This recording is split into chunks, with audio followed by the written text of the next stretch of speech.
Hi folks, welcome to Scholar About Tarot. Just call me Mayfield and thanks a ton for stopping by the study space. And hey, also welcome to take 2, because the first take was just littered with jackhammering sounds from outside. So I love that for me. Today we're gonna do a tag called My Magical YouTube Journey that was started by Starlight the Wild Witch. I was so prepared to say the Wild Witch Tarot, but it just stops right there. So that is her channel. I first found this tag, however, through Laura of Aquamarine18 within the last couple weeks or so. And I've also watched other VRs, one from Amethyst Ascension and another one from Scarlet Moon Creations. I'm totally going to continue watching more of these because these are fascinating. It's so excellent to just see everybody's experience and resilience with this hell site that we call YouTube, and it's just super inspiring. So there's like 1,000 questions in this tag, 25 to be exact. We're just gonna jump right in with a good old-fashioned lightning round. I will do my best to do timestamps in the below, but you're not gonna see any Super Mario coin sounds. So let's just get started.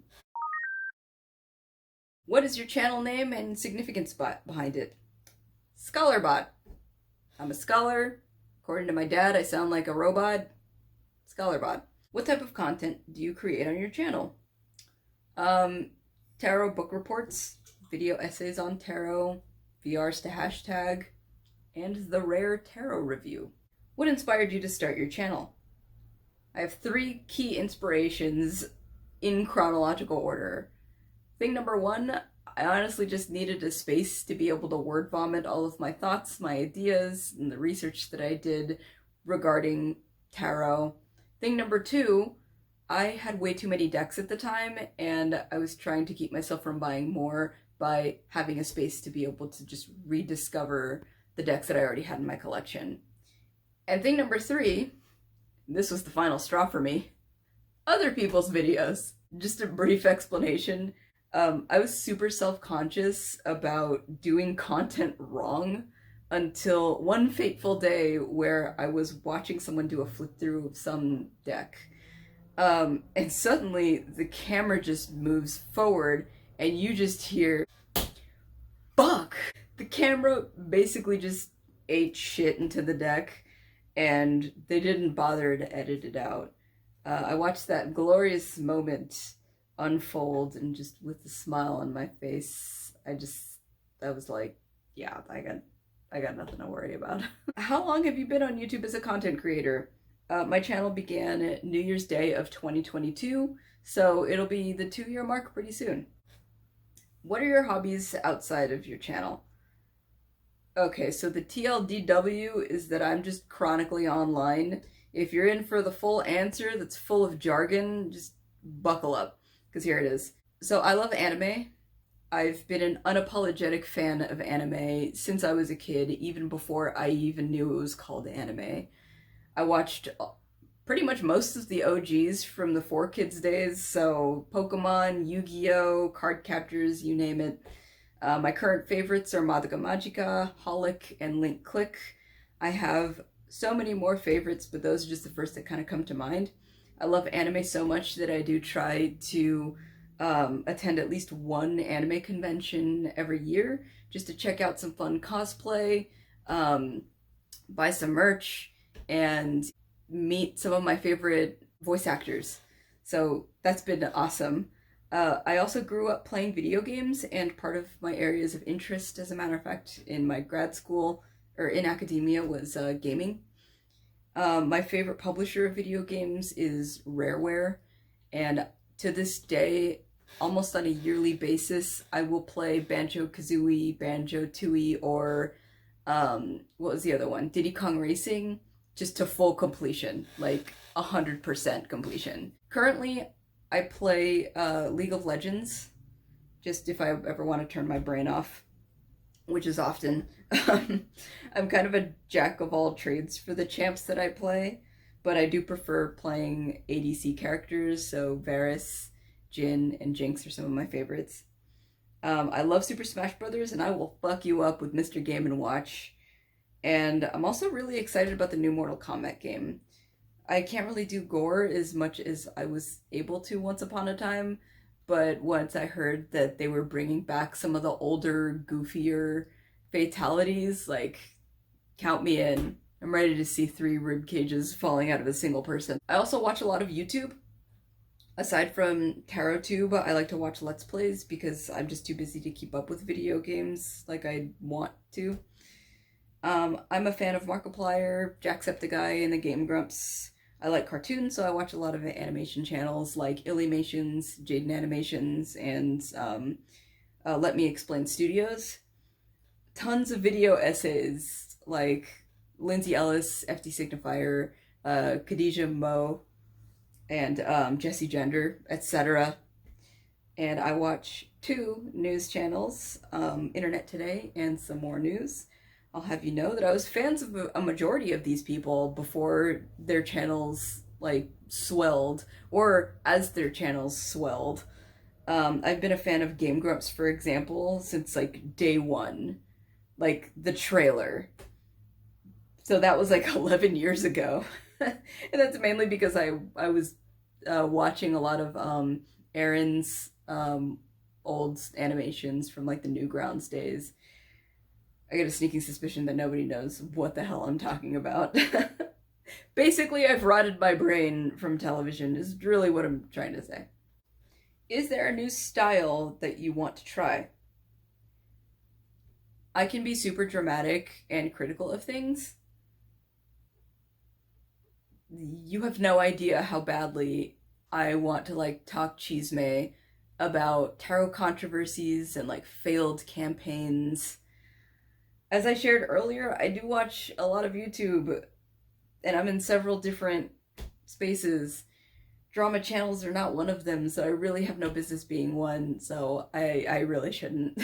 Doesn't mean that I don't spend a lot of time thinking about it, though.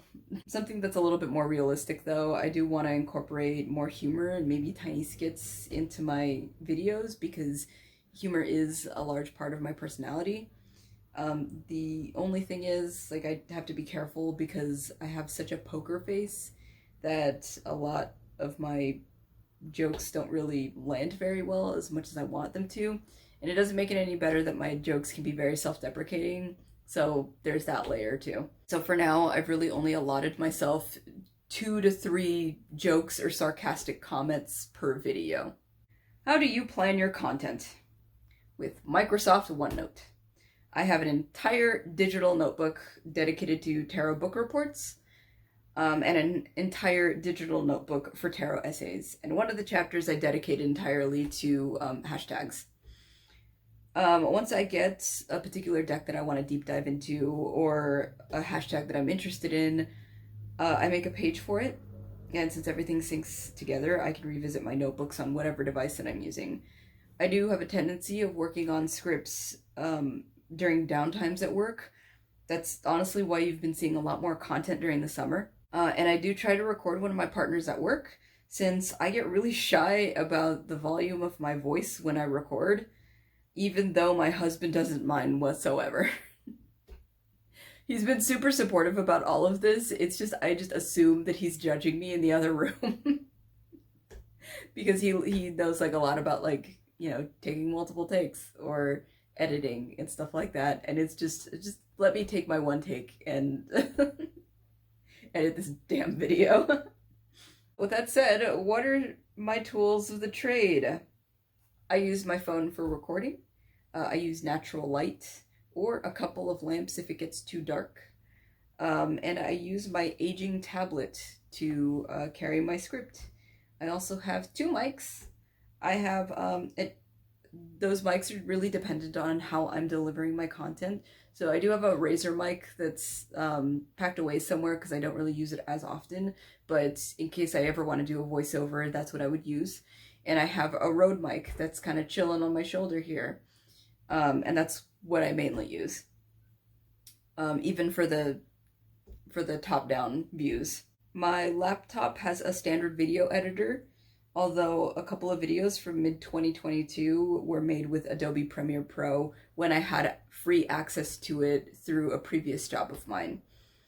I came dangerously close to losing my video editor because Windows 11 or whatever Windows update we're on right now no longer supports the old Photos app, which included video editor.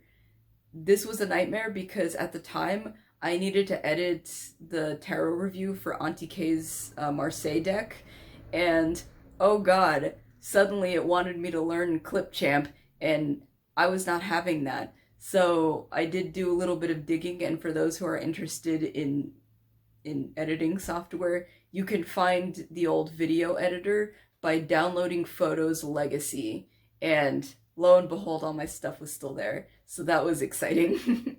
I definitely want to upgrade to an actual camera at some point and figure out some better lighting, especially when the winter months come in, because once it gets dark earlier, I'm like screwed. So I need to figure out and maybe invest into something better. I have also considered maybe investing in a teleprompter, but I feel like that's kind of extra. So, eh. As a content creator, do you experience burnout? If so, what does that look like for you and how do you recover from it? I actually don't, I haven't yet experienced burnout from creating content. I can sometimes get overwhelmed by the planning process, but that's kind of it. I usually get burnt out from work. I work 40 hours a week, so that happens pretty often. So usually if I'm overwhelmed too much from creating content, it's because I'm burnt out from work. And usually I will do my best to take some days off. Like I have hours of vacation time to use. So yeah, I do what I can to make sure that I'm taking care of myself and having like an occasional staycation when I can. Which video are you most proud of and why? Definitely Low Scare Bale Lovers. That one is the most essay of all of my videos. It was so much fun to research and so much fun to put together despite the upsetting nature of all the decks that I was tearing apart. But it was a lot of time and energy invested into that video, so I do hope you take a look at that one if you haven't already. I also try to be funny in it, and it sometimes works. Honorable mention, by the way, goes to OOP tarot deck prices, just for how unseriously serious it was. Who inspires you within the magical/pagan community? And are there any channels you would recommend? Truth be told, a lot of my influences and inspirations come from outside of the community, so the following list is really only part of the influence, which include, but are not limited to, excuse me, Oya's Girl, Abundant Life Tarot, Sparkle Divine Tarot, Ikali Sunflower, Aquamarine 18 Tarot and Books, Dawn Michelle, and Lisa Pepez. I recently made my subscriptions public, so you're free to take a look at that if you want some more ideas. Do you believe there are misconceptions about being a magical/pagan YouTuber? Absolutely, and this is coming from a secular YouTuber. Or a secular tarot YouTuber. There we go. I think there's just so much pressure for people to just have the aesthetic down, just to look witchy, or to have like these fancy interior spaces in your home, or practice some kind of ritual every day, or know which phase the moon is every day. Guys, I don't even know what time it is right now. The reality is you could just look like me. I'm a total square with like no fashion sense who just so happens to read tarot every once in a while. And that's okay. What do you like and dislike about being on YouTube? I alluded to this earlier, but despite how overwhelming it can be, I do actually like the process of making videos and posting it just to see what happens. That was honestly a hidden purpose for this channel, just a little professional development for myself as I was looking for full-time work. Which, by the way, I do highly recommend if you are also job hunting. Just start a YouTube channel, or maybe like a blog or a vlog or whatever you're comfortable with doing. You don't have to put your channel name, of course, in your resume, but I highly recommend putting like those skills that you learned from the process of creating. It just shows employers that you have a skill and a productive hobby, sober mirth, if you will. Of course, that's just if you're comfortable with doing that. I know a lot of people don't like to monetize their hobbies, and that's perfectly valid. Unsolicited advice aside, this skill definitely came in handy when I was working fully remote during quarantine, since my line of work involves fostering that sense of community and sense of belonging. Things that I dislike: being perceived. I am incredibly self-conscious to be on camera most of the time. What are some of the challenges and struggles you face creating on this platform, and how do you overcome them? Let me get the systemic one out of the way. I already knew going into this that brown skin does not travel well throughout the algorithm. And in the small chance that it does, you can lose several subscribers when you lean into the more diverse conversations. So anytime I've uploaded a video that's centered African American tarot creators, I will lose like a few subs. TarotTube is just a microcosm of our larger society, so there will be people who just want you to talk about the decks without like the baggage of deep diving into the cultural discourse, which is unfortunate because that discourse is excruciatingly important to the conversation. I am making no efforts to further marginalize those conversations. Now, for things that are a little more in my control, I can't go in front of a camera and just start talking. Not very easily, at least. A common joke that I tell others is that when I'm super tired, I sound like an alcoholic 2-year-old, which sometimes you guys might be able to hear in some of my videos, but I try to minimize those moments, you know, with having a script, taking a few takes, and, you know, editing magic. On top of that, since I try to adhere to like a brand of being a scholar, so therefore, you know, making sure that I have sources and doing some research, there is a lot of preparation that goes into making some of the more strenuous videos like the tarot book reports or the video essays. My strategies usually for overcoming like being overwhelmed is by taking it one step at a time. So working on it, like maybe having an outline and then expanding that into a sentence, then expanding that into a paragraph, reading, like maybe gutting a text. So that's like a particular reading strategy that I do for certain articles and books. You know, I read the introduction, and then another day I'll read the conclusion, another day I'll read like a middle, and then I'll create like a summary or something like that. Or it can be even smaller than that. If I have the script completely done and all I need to do is like record and then edit, you know, saying that I need to record and edit, that's super overwhelming, but bringing the camera stand in its proper place is like a simple act, and that can snowball into me actually doing something. Basically, I mean, I would just rather take what I have and make it the best that it can be as opposed to running myself into the ground to make it perfect. But what is your opinion on monetization, paywalls, or other exclusive content? I definitely think people should be compensated for keeping this platform alive. It's really the least that this platform can do. I'm definitely all for monetization. Paywalls and exclusive content are good if they make sense. For example, I'm a patron for a tarot reviewer who I think, personally, I just really think that they need to put some of their reviews in the public space so they can actually grow. And I know for damn sure that they don't have very many patrons, and that hasn't really changed in the last couple months that I've been a patron of theirs. But yeah, you don't want to negotiate against yourself. You want to make sure that you are maximizing as many resources as you possibly can if you want to grow. I'm saying this all for you. Do you have any goals for your channel? Just finishing the book reports. It's a pretty long-term goal, so in the meantime, I just make videos for as long as I want to. What are some of the mistakes that you've made, and how did you fix them? One mistake that I made was actually through a comment that I made on someone else's video. It wasn't mean or anything like that. It was just a relevant observation that targeted the intention of the deck that was in question. And it was concerning like cultural appropriation. But it came off a little stronger than I meant for it to be. And yeah, that's basically it. I think the comment got reported, so it just completely disappeared from their video. And I did notice that I lost a lot of subs. I lost like 20, which in the grand scheme of things isn't very much, but to a small channel like myself, that's pretty huge. So yeah, I just fixed it by never addressing it. Sometimes you just gotta take the L and just kind of shrug it off. You live and you learn, right? Another mistake that I made was not doing proper research on an AI generated tarot that I thought was real through like photography.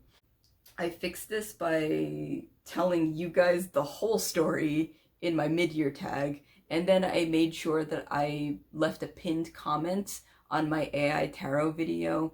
That way anybody else who might, find that video will hopefully read the comments and know that the deck in question is in fact AI generated, even though in the video, I recommend it, and I'm like, damn it.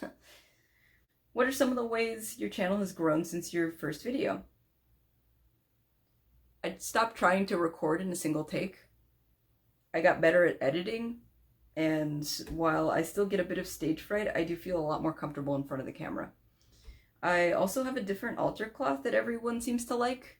Fun fact, almost every altar cloth that I've used on this channel was gifted to me. So like the first one that had like the little like Wicca signal, I don't know if it's actually Wicca, but the friend that got it for me thought it was Wicca. I think another channel uses that altar cloth, by the way. But anyways, yeah, that one was gifted to me for my birthday. And then the recent one, the current one that I use, that one was gifted to me by a friend who gifted me the interim tarot. And yeah, she's like a former colleague of mine.